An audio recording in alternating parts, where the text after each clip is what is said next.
Bonjour à tous et bienvenue dans cette nouvelle vidéo dans laquelle je vais vous donner des clés pour choisir entre un réseau PMR ancienne génération et les nouveaux réseaux LTE, donc LTE 4G. Quelques pistes pour bien choisir.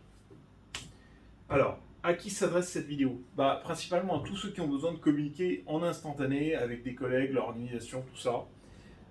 Donc, dans le cadre de leur activité professionnelle, qui est-ce que ça va concerner? Je vous ai mis une liste ici non exhaustive. Les services d'urgence, police, pompiers, SAMU, police municipale, douane, gendarmerie, etc., qui ont besoin de communiquer en instantané avec leurs collègues, avec le central. On n'explique pas, voilà, on ne leur fait pas, on connaît. Tout ce qui va être dépanneur, taxi, ambulance, services municipaux, auto-école, ça peut être intéressant pour eux d'avoir des moyens de communication dans le cadre de leur activité. Transport en commun, sécurité privée, on voit beaucoup les agents de sécu dans les centres commerciaux avec un talkie-walkie. Grands sites industriels également, certaines petites entreprises peuvent en avoir besoin, tout ce qui est dans l'événementiel. Et enfin, pour terminer ma liste, j'ai également cité les AASC, Associations agréées de sécurité civile, Croix-Rouge, Protection civile, Ordre de Bâle, Centre français du secourisme, etc., qui, eux, dans le cadre de leur activité, peuvent en avoir besoin. Voilà. Alors, comment communiquer? J'ai défini pour moi trois moyens de communication dont on va parler dans cette vidéo, enfin deux sur les trois. Premièrement, tout ce qui est réseau PMR. Vous avez besoin de communiquer en instantané. Vous pouvez, le classique, c'est le réseau PMR. Le réseau PMR, c'est quoi? C'est ça, hein, c'est les bons vieux réseaux analogiques ou numériques, type talkie-walkie. Voilà, vulgairement appelé talkie-walkie. Depuis peu, on voit arriver sur le marché des radios LTE, ce qu'on appelle LTE-PTT. Donc LTE, c'est Long Term Evolution, ça veut dire 4G, hein, grosso modo, c'est un terme un peu barbare, mais on pourrait résumer ça à 4G tout simplement. Et PTT pour Push to Talk. Push to Talk, c'est quoi? C'est le bouton qu'on voit là, qui permet de parler. Donc une radio LTE PTT, c'est l'équivalent d'un smartphone avec une carte SIM et qui permet de parler comme un talkie-walkie classique. Troisième moyen de communication que vous pouvez mettre en place, on connaît, téléphone fixe, mobile ou voire satellitaire, téléphone satellite, dans des environnements particuliers. Si vous êtes au fin fond de la forêt amazonienne, ça peut être utile. On ne va pas en parler, ça, téléphone fixe, mobile, satellite. Là, dans cette vidéo, je me concentre sur les deux premiers, la PMR et la LTE. Comment choisir finalement? Quelle technologie adopter? Je ne vais pas vous dire ce que vous devez prendre, mais je vais vous inviter à vous poser des questions pour faire votre choix. Alors, comment choisir? Voilà une liste de 7 questions que je vous invite à vous poser avant de vous lancer dans un achat ou une migration. Déjà, dans quel environnement vous allez utiliser votre réseau? Est-ce que vous êtes en race campagne? Est-ce que vous êtes en souterrain? Est-ce que vous êtes en mer, en montagne, en ville, dans un environnement particulier sur un site classé type Céveso par exemple? Voilà, quel est l'environnement finalement d'utilisation? De quelle couverture avez-vous besoin? Est-ce que c'est une couverture limitée, tendue, un département complet, ou au contraire juste une ville? Voilà. Il faut le définir avant, jusqu'à où vous voulez qu'on puisse vous joindre ou que vos collègues puissent vous joindre. Combien d'utilisateurs vont utiliser simultanément le réseau? Et également, deuxième question sous-jacente, c'est combien d'utilisateurs vont prendre la parole en même temps sur le réseau? Parce que, évidemment, il faut dimensionner un réseau en conséquence. Si vous voulez qu'il y ait 10 personnes qui puissent parler sur 10 canaux différents, il faudra prévoir le réseau en conséquence. Si à l'inverse, il n'y en a qu'un seul qui parle à la fois, vous pouvez mettre un réseau très simple. Quel est le niveau de résilience? Le réseau, faut qu'il soit tolérant aux pannes, tolérant aux intempéries, tolérant aux cyberattaques, etc. Comment il va, voilà, quel est votre niveau de résilience? Est-ce qu'il faut, c'est très urgent, il faut absolument communiquer, ou si vous n'avez pas votre réseau, vous vous débrouillez autrement en mode dégradé le temps qu'il soit réparé? Important de vous poser les questions. Est-ce que vous avez besoin de fonctions spécifiques? ATEX par exemple. Alors ATEX, c'est une certification. ATEX qui veut dire atmosphère explosive. Typiquement une centrale nucléaire, un site classé Céveso, les sites qui manipulent des produits chimiques, c'est Céveso. Les plateformes pétrolières vont avoir des environnements explosifs. Avec la moindre étincelle peut tout faire péter. Donc dans ces cas-là, il faut un matériel particulier, avec une certification. Est-ce que vous voulez pouvoir envoyer des datas, de l'image, des fichiers, de la géologue, des choses comme ça? Ça, il faut le définir à l'avance. Également, quel est votre budget? Parce que finalement, il y a vos besoins, puis il y a le budget. Voilà, c'est souvent le budget qui décide. C'est pas forcément une bonne chose. Moi, je vous invite à vous poser d'abord ces 6 questions et ensuite à adapter le budget en fonction des 6 réponses que vous aurez apportées. Voilà. Donc, on va maintenant passer sur la PMR. Quels sont les avantages? Quels sont les inconvénients? Alors, la PMR, PMR, pardon. Je rappelle, c'est ça, hein, c'est les bons vieux réseaux analogiques et ou numériques. Aujourd'hui, les postes que vous trouvez dans le commerce, ils font tous, ils font les deux. Hein. Ils supportent l'analogique aussi bien que le numérique, c'est une question de programmation. Donc vous pouvez très bien passer sur les très très vieux systèmes et être compatible avec les anciens systèmes, ou passer sur un peu plus, avoir un peu plus de fonctionnalités grâce au numérique. Quels sont les avantages? Eh ben, c'est un peu le 4x4 passe-partout, quoi. Il est robuste, il est résilient, il est passe-partout, indépendant, autonome. Voilà, c'est vraiment le truc. Si vous voulez un réseau très simple à mettre en œuvre avec un relais, il n'y a pas plus résilient qu'un relais, qu'un réseau PMR. Hein. Il suffit d'une batterie 12 volts, ça passe partout. Enfin, vous êtes limité en portée, mais c'est fait pour être robuste. L'inconvénient, je vous l'ai dit, c'est la portée limitée, hein, puisque bah, évidemment, il arrive à un moment donné, vous êtes hors couverture réseau. C'est pas extensible à l'infini, il faut augmenter les puissances, il faut monter plus haut, il faut mettre des antennes à gain, etc. Mais bon, il y a un moment donné, quand même, on est limité par la puissance. Il va vous falloir une licence également. Les réseaux PMR aujourd'hui, ils sont sous licence. Vous ne pouvez pas les mettre n'importe comment. L'ANFR va vous attribuer en fonction de vos besoins une ou plusieurs fréquences et vous ne sortez pas de ces fréquences, il faudra payer.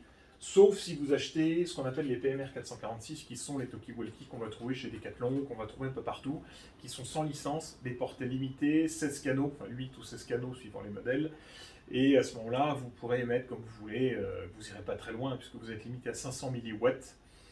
Là où un poste comme ça, vous pouvez monter à 5 watts, donc 10 fois plus puissant. Vous serez limité, mais vous pourrez communiquer quand même. Et enfin, un des autres inconvénients de la PMR, bah, c'est la confidentialité. Alors, qui peut être un inconvénient ou pas, c'est surtout qu'on peut vous intercepter.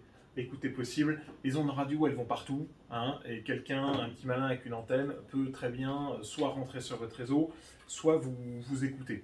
Pour ça, il existe évidemment des mécanismes de chiffrement, je ne vais pas rentrer dans les détails, j'ai fait une vidéo déjà sur le sujet. Vous pouvez mettre en place des très hauts niveaux de chiffrement qui font qu'on pourra intercepter le signal, mais on ne pourra pas vous écouter. Donc ça peut être un inconvénient ou un avantage, mais vous pouvez contourner cet inconvénient. Voilà. En payant évidemment, alors si vous voulez des chiffrements de haut niveau, il faudra payer des licences en plus. Voilà. Maintenant, passons sur la LTE, la 4G.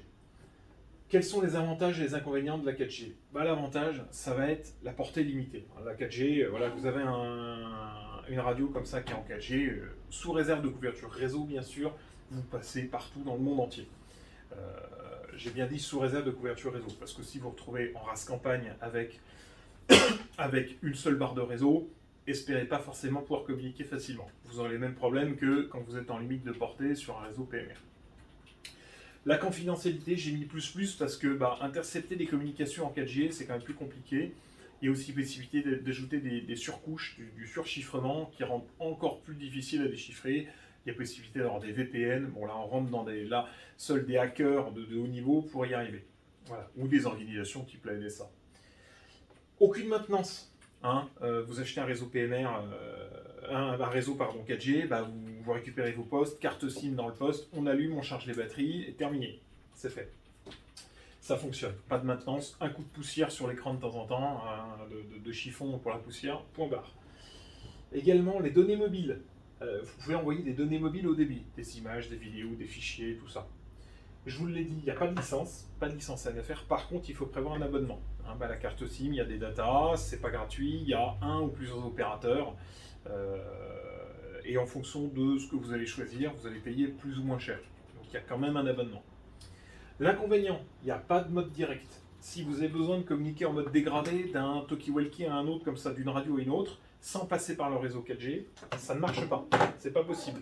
Il faut obligatoirement être connecté au réseau 4G pour que ça passe. Voilà. Alors qu'avec les bons vieux réseaux PMR, vous pouvez le faire. Vous êtes dépendant. Alors ça peut être un inconvénient ou pas.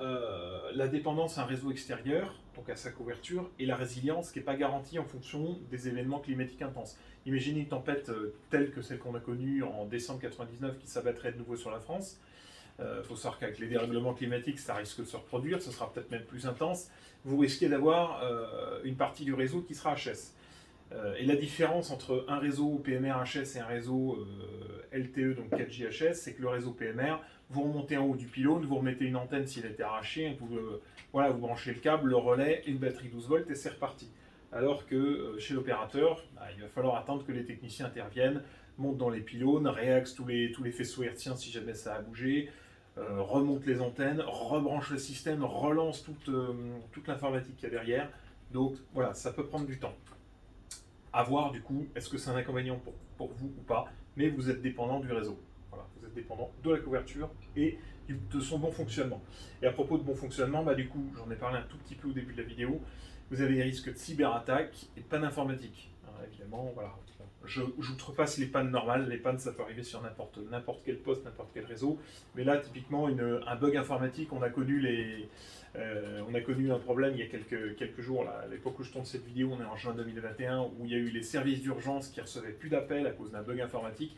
C'est des choses qui peuvent arriver. Un routeur qui merde et qui route plus correctement parce que les mises à jour s'est mal passées, vous pourrez ne plus avoir de réseau. Voilà. Donc, cyberattaque également, bah voilà, je vous fais pas de dessin. Un hacker qui rentre dans le système, qui pirate le truc, qui met tout aux chaises, ça peut arriver aussi. Un inconvénient à prendre en compte.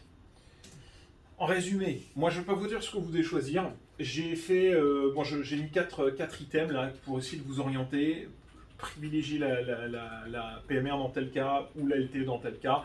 C'est vraiment, c'est issu de ma réflexion personnelle, c'est pas forcément une vérité absolue.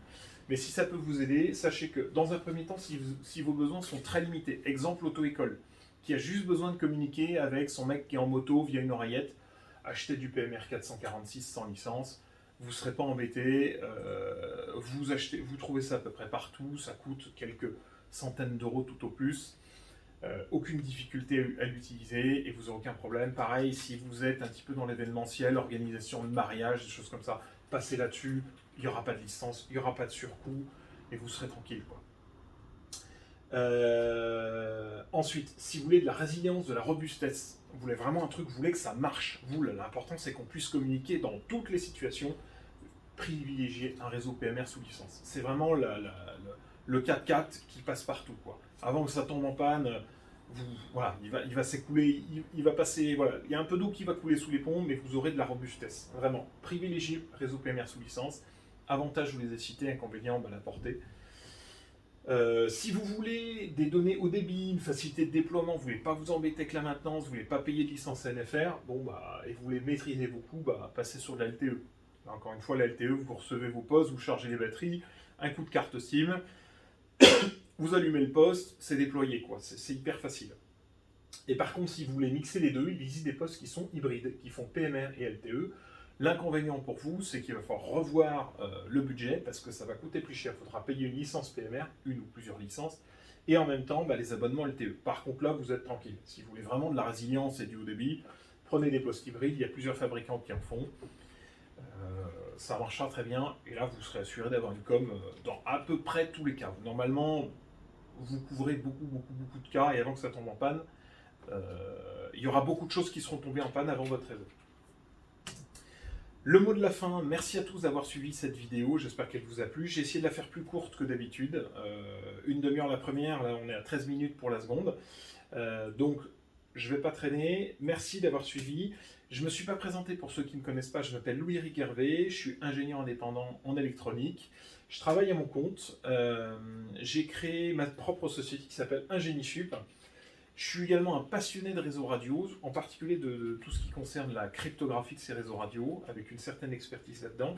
Si vous avez des questions, vous souhaitez déployer un réseau, vous souhaitez migrer un réseau, vous rencontrez des problèmes aussi de gens qui viennent peut-être s'introduire sur votre réseau sans avoir votre autorisation, écoutez, n'hésitez pas, vous pouvez me passer un petit coup de téléphone, vous trouverez le nécessaire pour me contacter, vous allez sur mon site internet, ingénisup.fr.